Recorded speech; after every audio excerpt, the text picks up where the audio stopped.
I knew a kid who was dyslexic, but he was cross-eyed, so everything came out okay. Maybe a clever one-liner in another movie, but here it's delivered with an odd sense of sincerity.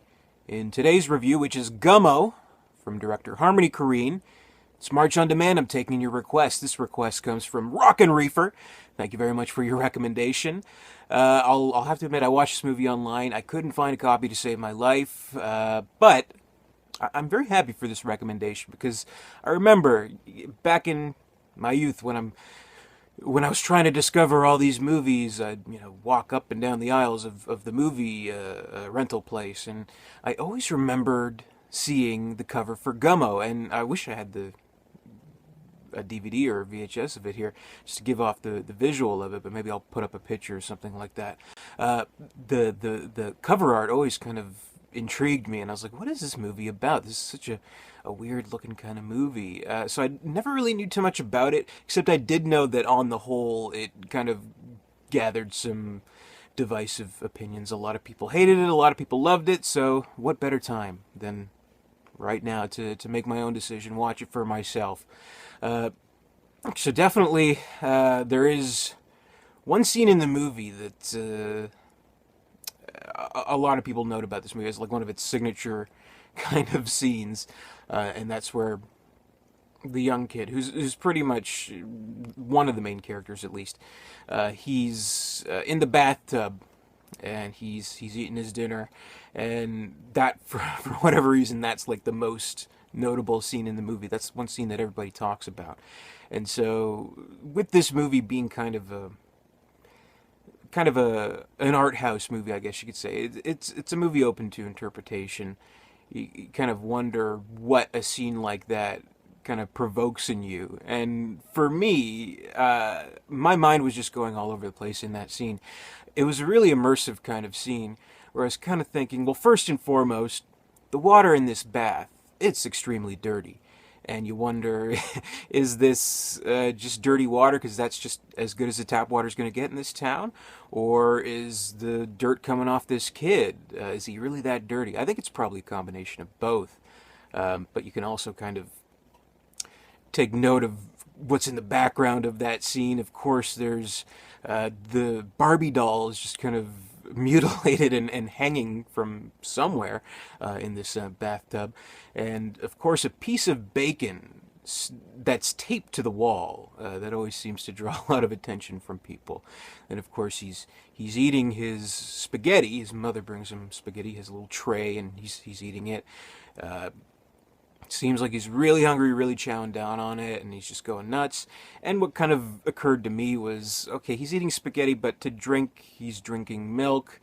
And I just kind of thought in my own head, that's a bad combination. Milk and pasta sauce, and he's just chomping away, he's gulping away at the milk, and then the scene kind of stops right in the middle of it. His mother answers the door. It's two kids selling chocolate bars. She gets a chocolate bar, gives him a chocolate bar. Here's your dessert. He's eating it in the middle of his meal, so he's eating a combination of spaghetti, chocolate bar, milk. Meanwhile, he has soap all over his hands, and he's getting it all in his mouth, and I'm thinking, what's going on here?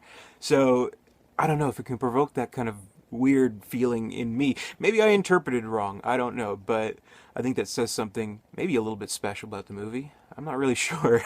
But it's a movie like that where you're going to have to immerse yourself in these scenes, because one of the things about the movie, and probably one of the bigger criticisms of it, is that it doesn't have a narrative or anything like that. So it's really just a collection of scenes where the movie definitely feels documentary-like, but not in the sense that, okay, we're going to do this scripted movie, but in our style, we're going to make it documentary-like.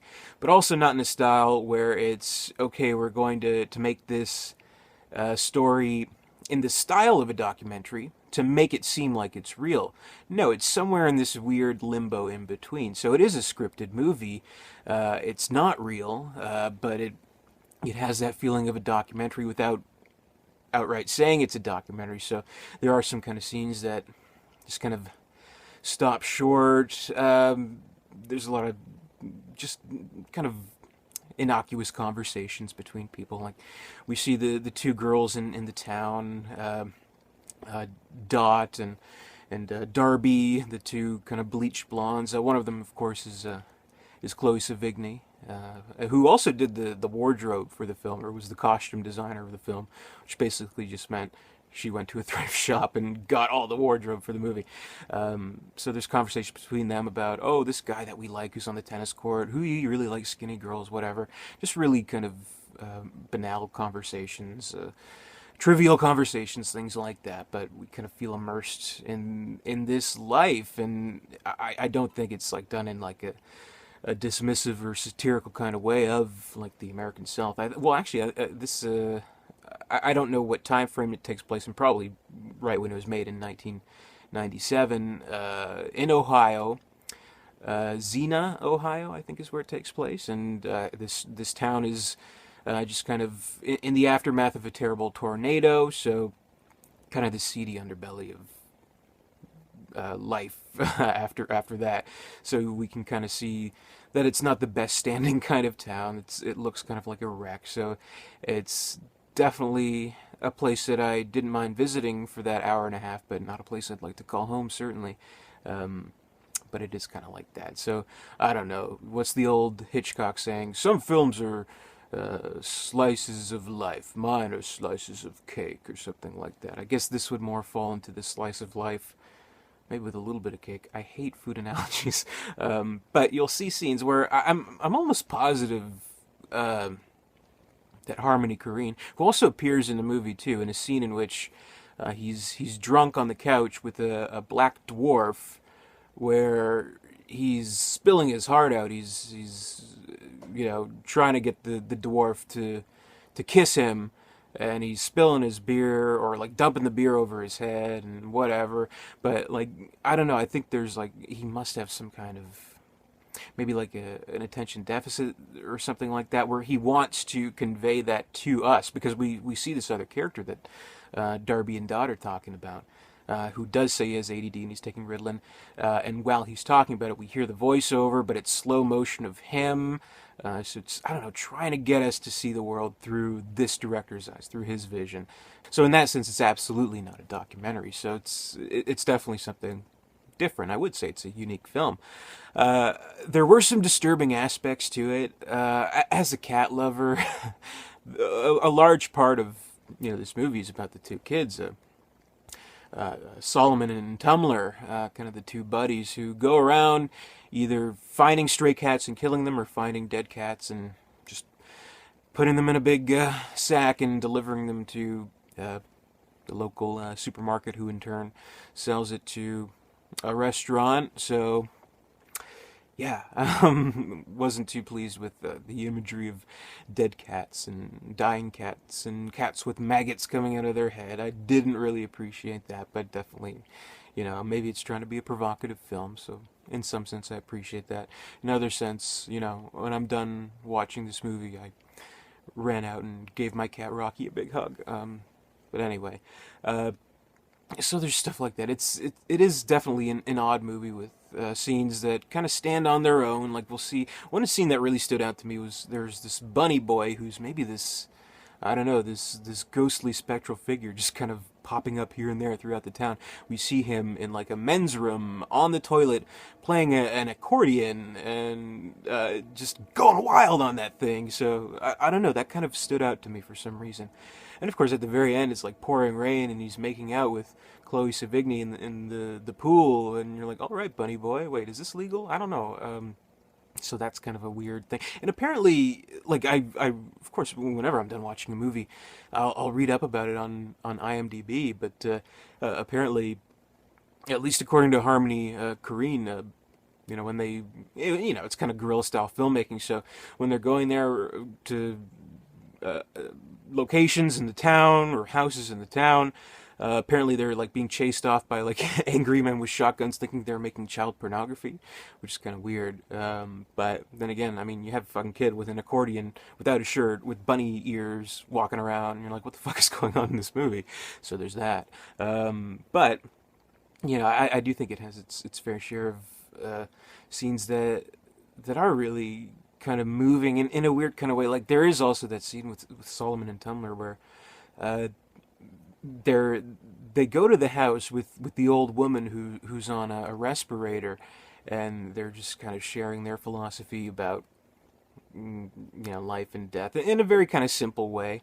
But it's like, well, she's already dead, and things like that. So I have no idea really what the context of that scene is, or how it relates to them, but I found it moving. And then there's also, there's other scenes that are just kind of amusing. Like, of course, another, besides the bathtub scene, one of the most memorable scenes in the movies where, the crowd is together in the kitchen, and they're beating the shit out of a kitchen table, and they're like taking the chairs from the table and like punching it, and like almost doing like wrestling moves, like what they see on like WWF or something like that. At the time it was WWF, now it's WWE. What was that? But anyway, so like they're like got in like headlocks, and like they're punching out the base of the seat and trying to like twist the leg of it and things like that. So, and they're all like cheering each other on, holding beers, and like, yeah, you get that fucker. And it's like, I kind of like this. So I mean, it's definitely it's a strange movie, but it does have that kind of documentary feel to it, where maybe, I mean, maybe it was a little bit ahead of its time, because now it doesn't seem too unusual, this style of movie, this narrative, or lack thereof in a movie. What it really at times at least reminded me of was what Gus Van Sant was doing with his Death trilogy. Where there's Jerry, there's Last Days, and what the hell else? There's one other one. It was a trilogy. I can't remember. But I don't know. I felt it was kind of in the style of that, where you are like kind of a participant in these weird activities, and just kind of silently taking your own notes and making your own assumptions, drawing your own conclusions, which I know it's like kind of like a cop-out to say that, but at the same time, I didn't want to do a review right after watching it, an immediate reaction. I wanted to kind of, I don't know, meditate on it a little bit after watching it. So I think it was about 3 days ago that I watched it. So I wanted to kind of keep it in my mind, and I feel like the movie stayed with me. I feel like there are the scenes that kind of just, for whatever reason, kind of resonated. Feeling like it was, like I was like a participant in it in some kind of strange way. Like, these are people that I got to know in a weird kind of way. And I kind of just think about those isolated scenes on their own, which is ultimately what your own life is about. I mean, our own lives is as rich as we hope them to be. In a lot of ways, we kind of recollect on them in just patches, in just little segments, not that really amount to any kind of story or anything like that. Or we may think of someone in our life, or we may think of something in our childhood where, there's one scene, and I forget what song it is, but we hear the little girl in the movie, who's, I guess she's Dot and Darby's sister, where she's singing some song into a tape recorder, and we see Chloe Sevigny just kind of eye-fucking the camera, for lack of a better way to put it, in slow motion. And I don't know, something like that. It's like a memory or a dream or something like that, which I guess Korine is trying to get across, in between trying to bang a black dwarf. So that's my review of Gummo. So thank you very much, Rock and Reefer, for this recommendation. I'm glad to have finally seen the movie. I liked it. I really did. So it's still March on demand. I'm taking your requests. I'm going to put a link to the video below. Tell me what you want me to review. Be sure to comment, rate, subscribe, all that good stuff. Visit dare237.com. And until next time, spay or neuter your pets.